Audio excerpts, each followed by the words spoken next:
បាទសូមលំអរកាយគោរពជម្រាបសួរសម្ដេចទ្រង់ឯកឧត្តមលោកជំទាវលោកស្រីអ្នកនាងកញ្ញាបងប្អូនជនរួមជាតិទាំងក្នុងនិងក្រៅប្រទេសជាទីគោរពដែលកំពុងតាមដានទស្សនានៅកម្មវិធីមរតកតេជោជាការពិតណាស់ពិធីបុណ្យចូលឆ្នាំប្រពៃណីជាតិខ្មែរបានបញ្ចប់ហើយរយៈពេល3ថ្ងៃប្រកបដោយភាពសប្បាយរីករាយនៅគ្រប់ទីកន្លែងទាំងអស់ទូទាំងប្រទេសកម្ពុជាដែលភាពសប្បាយរីករាយទាំងអស់នេះបានបង្ហាញអំពីគុណតម្លៃនៃកត្តាសុខសន្តិភាពនិងឆ្ពោះទៅកាន់វិបុលភាពសម្រាប់ជាតិកម្ពុជាទាំងមូល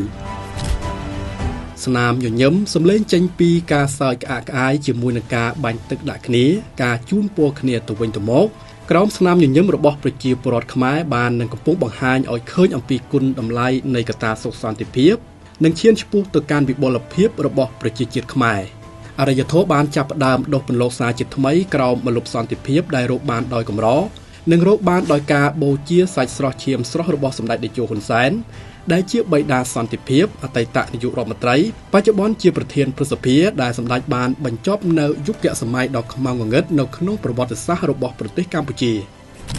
តាមរយៈការពង្រាយនៅកម្មវិធីសង្ក្រាន្តនៅគ្រប់ទីកន្លែងទាំងអស់នៅទូទាំងប្រទេសនាឱកាសនៃពិធីបុណ្យចូលឆ្នាំប្រពៃណីជាតិខ្មែរយើងនៅពេលនេះគឺជាការបន្តពង្រឹងនៅសកម្មភាពវប្បធម៌ប្រពៃណីខ្មែរនិងមិនធ្វើឲ្យសាបសូន្យនោះទេហើយនៅឆ្នាំនេះផងដែរតាមរយៈព្រឹត្តិការណ៍អង្គរសង្ក្រាន្តដែលរៀបចំធ្វើឡើងដោយសហភាពសហព័ន្ធយុវជនកម្ពុជារយៈពេល3ថ្ងៃក៏បានបង្ហាញអំពីអរិយធម៌វប្បធម៌ដ៏ផូរផង់របស់ខ្មែរជាពិសេសការបង្ហាញអំពីវិស័យទេសចរណ៍ដ៏ល្អរបស់កម្ពុជាទៅកាន់ពិភពលោកតាមរយៈព្រឹត្តិការណ៍អង្គរសង្ក្រាន្តនៅក្នុងពិធីបុណ្យចូលឆ្នាំប្រពៃណីជាតិខ្មែរនេះការរៀបចំអង្គរសង្ក្រាន្តពិតណាស់រៀបចំនៅទីនេះបន្ថែមទៅការរៀបចំនៅក្នុងទូទាំងប្រទេសប៉ុន្តែអ្វីដែលផ្សព្វផ្សាយនៅទីនេះមិនមែនសម្រាប់តែខេត្តសៀមរាបឬតំបន់អង្គរនោះទេប៉ុន្តែថាផ្សព្វផ្សាយនៅទូទាំងពិភពលោកថាស្រុកខ្មែរសប្បាយណាស់មកលេងក្នុងពេលនេះល្ងាចមិញខ្ញុំទៅឃើញជប៉ុនគាត់កាន់កាភ្លើង2នាក់ប្រហែលជាសង្សារប្តីប្រពន្ធកាន់កាភ្លើងបាញ់ទឹកដែរបាទមានខ្មែរយើងមកពីអូស្ត្រាលីក៏មកនាំកូនមកលេងបាទមានជនជាតិអ៊ីឡង់ជនជាតិប្រាំងមកដើរលេងពេញទៅនៅ Pop Street នៅអង្គរបាទឃើញឡើងទៅមើលបាក់ខេងគេបាញ់មកខ្ញុំជាង 1000 នាក់សិតតែភ្ញៀវមកពីអឺរ៉ុបទៅមើលពេលអាទិត្យលេខពិនម្សិលមិញរៀបឡើងទៅមេឃរៀងស្អាតតិចក៏បានតែច្រើនអញ្ចឹងការផ្សព្វផ្សាយនៅទីនេះឯងដែលផ្សព្វផ្សាយជួយលើកវិស័យទេសចរណ៍មិនមែនតែខេត្តសៀមរាបទេប៉ុន្តែនៅទូទាំងប្រទេសនៃព្រះរាជាណាចក្រកម្ពុជាយើងទាំងម្ដងបើន័យថាបង្ហាញអំពីសុវត្ថិភាពសន្តិសុខនិងភាពល្អរបស់ប្រជាជនយើងវប្បធម៌យើងនិងប្រទេសជាតិរបស់យើងដើម្បីឲ្យពិភពលោកលើកស្ទួយសេដ្ឋកិច្ចនិងវិស័យទេសចរណ៍របស់យើងហើយក៏ការផ្សព្វផ្សាយនេះមិនមែនចប់សម្រាប់តែ 3-4 ថ្ងៃដល់ទេការផ្សព្វផ្សាយល្អនេះនឹងទាញទេសចរមកទៀតហើយគោលដៅរបស់យើងធ្វើយ៉ាងណាខែហាយនិងខែគេហៅខែឡូឬខែបៃតងវាយដំវុធហដែលយើងដាក់ឈ្មោះថ្មីនេះខែរដូវព្រាវនេះធ្វើយ៉ាងណាឲ្យគម្លាតកុំឲ្យឆ្ងាយពេកបាទអញ្ចឹងការខិតខំផ្សព្វផ្សាយបែបនេះការរៀបចំបែបនេះគឺជាមោទនភាពមួយដែលយើងបានធ្វើទាំងអស់គ្នាហើយផ្សព្វផ្សាយដើម្បីលើកស្ទួយវិស័យទេសចរណ៍នៅកម្ពុជារបស់យើងហើយខ្ញុំក៏បានឃើញការផ្សព្វផ្សាយល្អរបស់ប្រជាពលរដ្ឋយើងហើយខ្ញុំសូមអរគុណណាស់នេះហើយដែលយើងហៅថារួមគ្នាផ្សព្វផ្សាយអ្វីដែលវិជ្ជមានរបស់ប្រទេសយើងរបស់ស្រុកយើងភូមិយើងដើម្បីឲ្យពិភពលោកបានឃើញដើម្បីឲ្យប្រជាជនយើងនៅទូទាំងប្រទេសបានឃើញប្រជាជនខ្មែរយើងម្នាក់ៗឥឡូវគាត់មាន Facebook គាត់មាន TikTok គាត់មាន Instagram ខ្ញុំឃើញគាត់បង្ហោះល្អៗយុវជនរបស់យើងគាត់បង្ហោះសប្បាយគាត់បង្ហោះលាបពាក់កៅអៅថតវប្បធម៌របស់យើងគាត់សំបីតាលេងទឹកប៉ាតម្សៅឬមួយគឺថាវាយក្អមឬមួយអីនេះគឺសັບផ្សាយឲ្យបានល្អហើយខ្ញុំសូមអរគុណណាស់នៅទីនេះនិងនៅទូទាំងប្រទេសយើងរួមគ្នាផ្សព្វផ្សាយល្អពីប្រទេសជាតិរបស់យើងដើម្បីយើងបានល្អទាំងអស់គ្នាដោយសារតែកម្ពុជាមានសន្តិភាពពេញលេញទើបអាចមានព្រឹត្តិការណ៍ទាំងអស់នេះ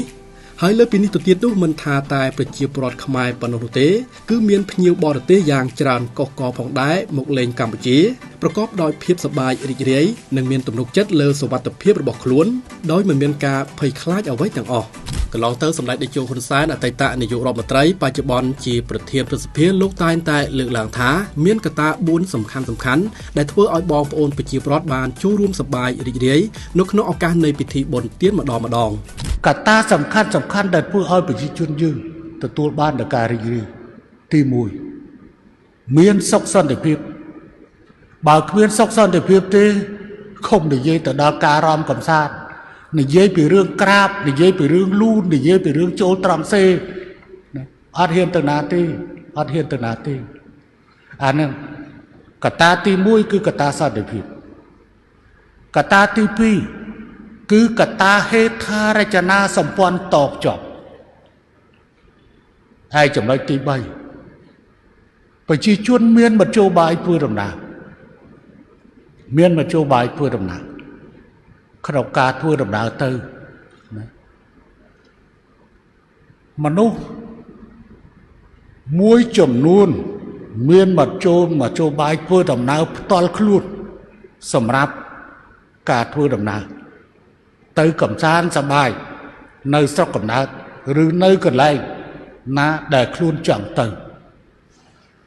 ប៉ុន្តែមួយផ្នែកទៀតរថយន្តប៊ឺសរថយន្តតាក់ស៊ីមធ្យោបាយសម្រាប់ប្រជាជនជួលជិះដើរលេងក៏មានដែលឥឡូវនេះគ្រប់ផ្លូវទាំងអស់សិតតែមានបណ្ដាញរថយន្តក្នុងការធ្វើដំណើរហើយកត្តាទី4គឺប្រជាពលរដ្ឋមានប្រាក់ចំណូលសមរម្យដែលអាច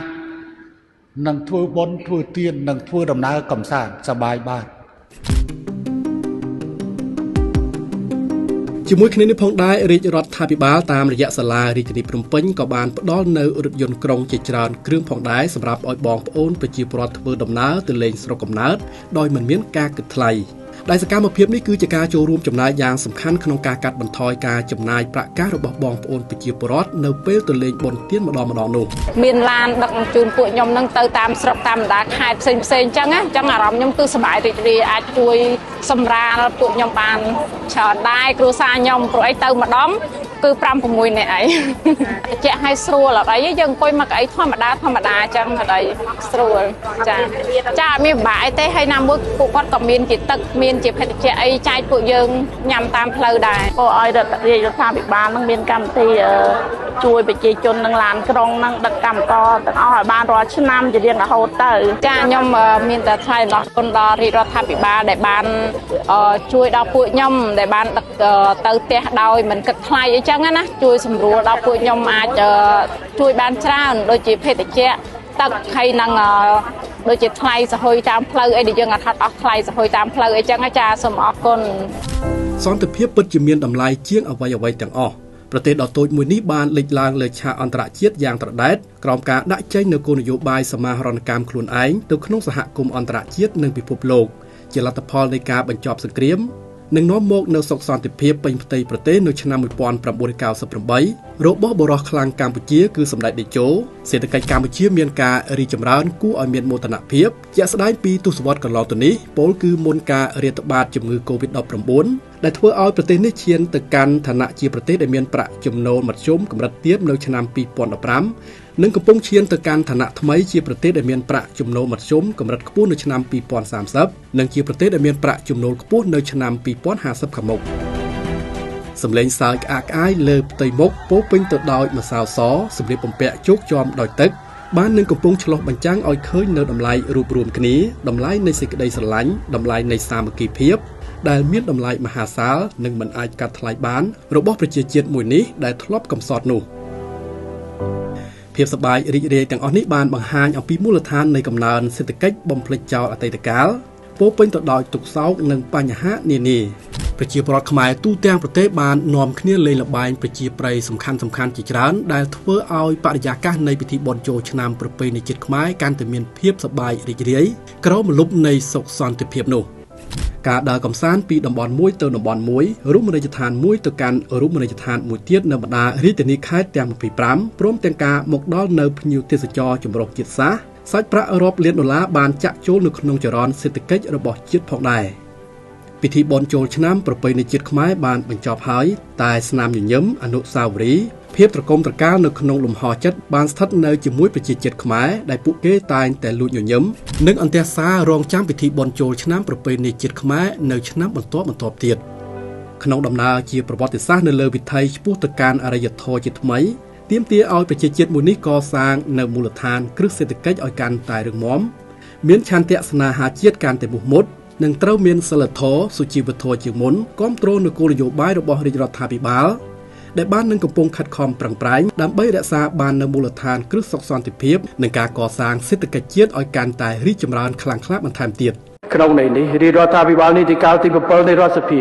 បដិញ្ញាការពារសន្តិភាពទោះក្នុងតម្លៃណាក៏ដោយដើម្បីធានាថាប្រទេសយើងនឹងក្លាយទៅជាប្រទេសដែលមានការវិវត្តរឹងមាំមិនធ្លាក់នៅក្នុងសង្គ្រាមរ៉ាំរ៉ៃដោយពីអតីតកាលនោះទេ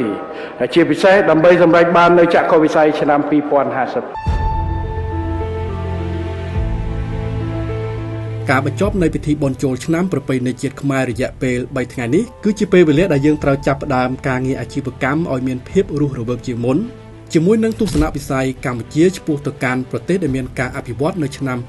2050ដែលទាមទារឲ្យមានការចូលរួមទាំងអស់គ្នាដើម្បីសម្រេចគោលដៅដែលបានកំណត់នោះអរគុណសម្ដេចឯកឧត្តមលោកជំទាវដែលបានតាមដានទស្សនានៅកម្មវិធីមរតកតេជោតាំងពីដើមរហូតដល់ចប់នៅឱកាសក្រោយខ្ញុំបាទនឹងមានប្រធានបទថ្មីមកជម្រាបជូនជាបន្តទៀតសម្រាប់ពេលនេះខ្ញុំបាទសំសៃហាសូមអរគុណសូមគោរពលា